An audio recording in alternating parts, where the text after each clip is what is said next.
So my name's Tony Spencer. I was one of the original members of Leo's group, and Business Acquisition Mastery, one of the OGs. Yeah. So we're here in front of Capital Trailer and Equipment in sunny Helena, Montana. I moved from Washington State to take over this business, and it's a trailer sales and service dealership. So we sell trailers. We've got a very large inventory with a whole bunch of different offerings here.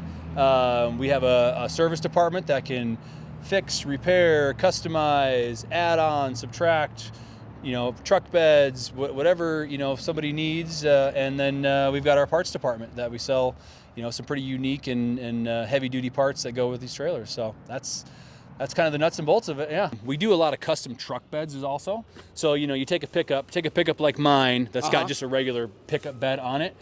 And see how that one there has a flatbed on it. Yeah. That one there has a flatbed. The white one over there, a flatbed with a roof rack. We do all that stuff. So we'll take their old bed off and we'll put a flatbed, which we carry, and then we could add tool upgrades and boxes and roof racks and ramps and all kinds of stuff to it. So you can take a regular F-150, take the back and you just customize the back of it. Is that what you're saying? 100%. Yeah. Oh wow. Yep. There's a little crane that we're going to be putting on for a customer. This is actually, so right here, you actually came at a good time. So today was my first full load of trailers that I personally ordered.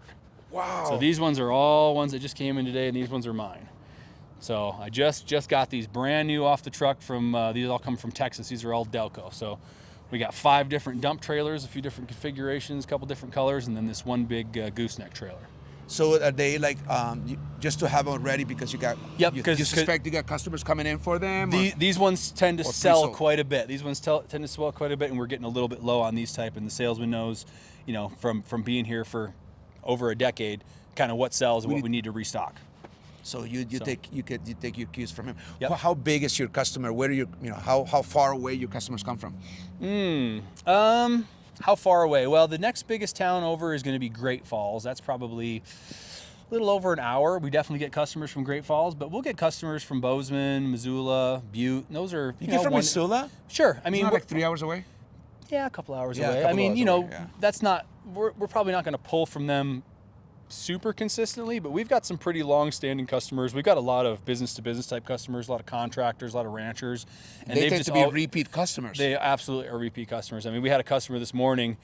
They came and bought 2. They'll buy 2, 3 at a time, multiple times per year. They're a big contractor in the area, so we got a few like that. Wow. And then of course there's just one-offs, people who just personal people who want their own trailer. I mean, so here's a stone and cabinet tile place, and we put that flatbed on for So them. this is your work. This right is all. here. Yep. This is all us. So in order to do this, how long does it take you to produce a product like this? Well, we stock the bed. So you have the bed. Okay. Yep, we got a whole bunch of them up front. I can show you them when we get to that or whatever. And then we can put it on in, I'm not exactly sure how many hours, 6 hours or so, depending on how many modifications we have to do. And then of course it just depends on how far booked out we are with our service department. So right now we're booking out 6 weeks or so, something like that. We try and squeeze some people in a little bit faster, but that's kind of where we're at. So you have a 6-week turnaround time right now, right? In the ballpark. Depends on what it is. Which is great. I mean, you're booked up 6 weeks ahead. For sure. Yeah, there's some what's the word I'm looking for? There's some opportunity in the service department to get another mechanic in, and get another 30% more turnover. Right, we've got 2 mechanics in right now. We could certainly run with 3. Really? So yeah, but I'm already getting some ideas. Yeah. Oh yeah. Wow. So question for you, Tony. Sure. How much do you know about this type of business before you decide to purchase one? Very little. which is I listen to you talk about the business and it just rolls out your tongue. Like you have gotten all this institutional knowledge and it's only been a few months, right? Sure. But you did so you came with, how do you do this? How do you pull this off? Like, how do you buy a business? Okay, so this is a good question, because I've had quite a few people in the group that I think have sort of asked this one way or another, right? Yeah. And this is kind of the way that I look at it. So yes, it would be ideal if somebody bought a business that they knew inside and out, right? That's great. But there's a lot of people that either don't have that specific knowledge base or are looking for something different, right? So right. what I like to think of it is kind of genres of business and kind of the way that you as a potential buyer communicate, right? So, you know, I'm a blue collar type of a person. I've had blue collar jobs my whole life, construction, firefighting. That's just kind of the, you know, the friends group and just sort of the way that I was raised, right? So, you know, even though I wasn't an expert on trailers, and I'm certainly still not to this point, you know, I still kind of speak the same language, and I can still kind of relate to the employees and the customers kind of on that level, right? Oh, okay. I think if you were, you know, where I think people might run into a little bit of an issue is, you know, like a blue collar person, you know, you're an accountant. Yes. You're a CPA. If I were to buy a CPA firm that, you know, had more of a traditional HR department and kind of had that sort of feel to it. More white collar service. Exactly. It probably wouldn't mesh very well with my personality. It wouldn't mesh as well with the way that I communicate. I could pick it up, but it would be kind of a square peg in a round hole sort of a thing, right? So I think there's that element of affinity. You were already in that sort of mindset, right? And you had all this collateral knowledge for firefighting, and you know but yet, how do you manage to with the banks? Like, you know, like one of the questions that comes up in our group a lot is how am I going to convince the bank? And clearly you did, and you did it with multiple banks. Sure. What made them think like, hey, you know what? I think you can do it. I think there's a couple different things. I mean, there's the on paper number section of it, right? They want to see, you know, how much cash you have down. They want to see what your credit score is. They kind of want to see your history. So there's that, and that can't be overlooked, right? Because you have to be a qualified buyer, right? Correct.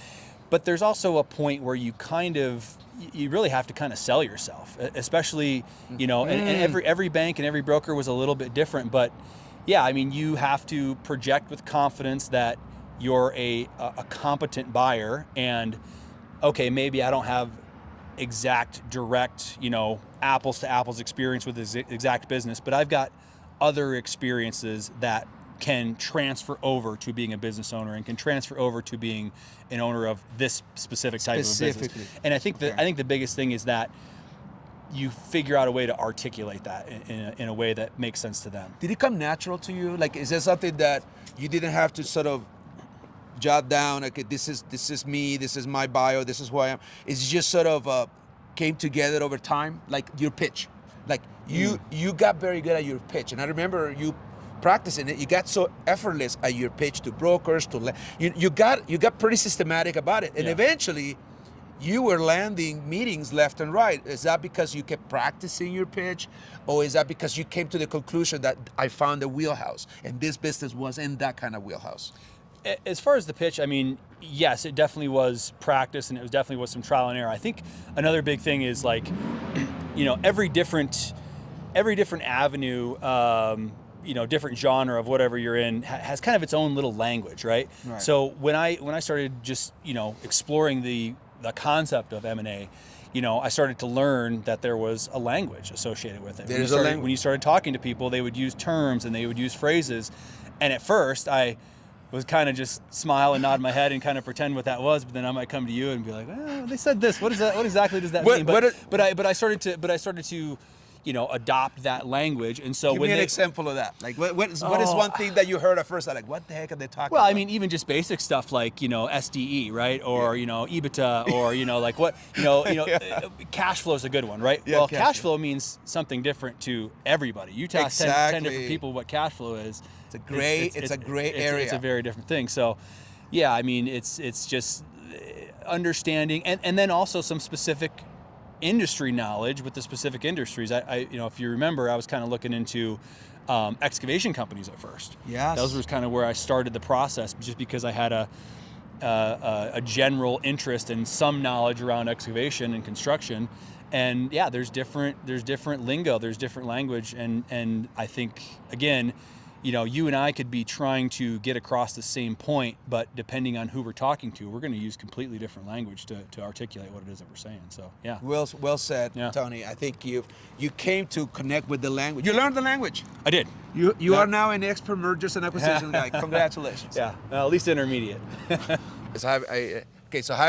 know she was part of the journey. I was just cheering you on. What was it like, husband and wife, and then you finally get to the finish line? How does she feel now? She's super supportive for sure. She's super supportive. There's a lot of logistics around. I mean, we're physically moving states, right? So that's a big deal. Buying a business and moving to another state. Okay. Yeah, I mean, we got little kids that are in school. We still got our house in Washington that we're getting ready to rent out. So like, I've made 3 or 4 trips home. I'm going home, actually flying home tomorrow. You are? I'm going to fly home tomorrow, load up another U-Haul. This will be the second U-Haul trip. You'll see when you see my house. There's nothing in it right now, but yeah, another U-Haul tomorrow, and I'll be driving it back out, and then I'll be flying back again middle of December, and that'll be the final thing where we pack all the last of the stuff up, get the house ready to rent, close all the accounts, get the wait for the kids to be out of school for the winter break, and then we'll be moving out, and then that'll be the permanent move. How many kids do you have? Just two little boys. Yeah, 2 little 6 boys. and 4. Yep. Yeah, so Wow. they're young. Kindergarten, preschool. So it's not. I think it's easier probably at that age than if they were high school. It'd probably be a lot tougher, I would imagine. Yeah, I would say you did it right, because once they hit high school and the friendships, everything gets a little more complex. Yeah. And then it's hard to get them out. Yeah. So. No, but she's amazing. I mean, the biggest thing I can say about her is she has the utmost confidence in me, which is huge. She doesn't She's like your biggest- undermine what I'm trying to do. She believes in me 100%. I mean, she understands a good portion of this, not to the the nitty gritty level that I do, but she just has that ultimate trust that I'm going to provide for her and do the right thing. You and I are very lucky. Yeah, I think have so. a very supportive Yeah. wife. Oh, You know, I couldn't imagine not. It'd be life. I mean, would with the life that I life have, would be right? hard.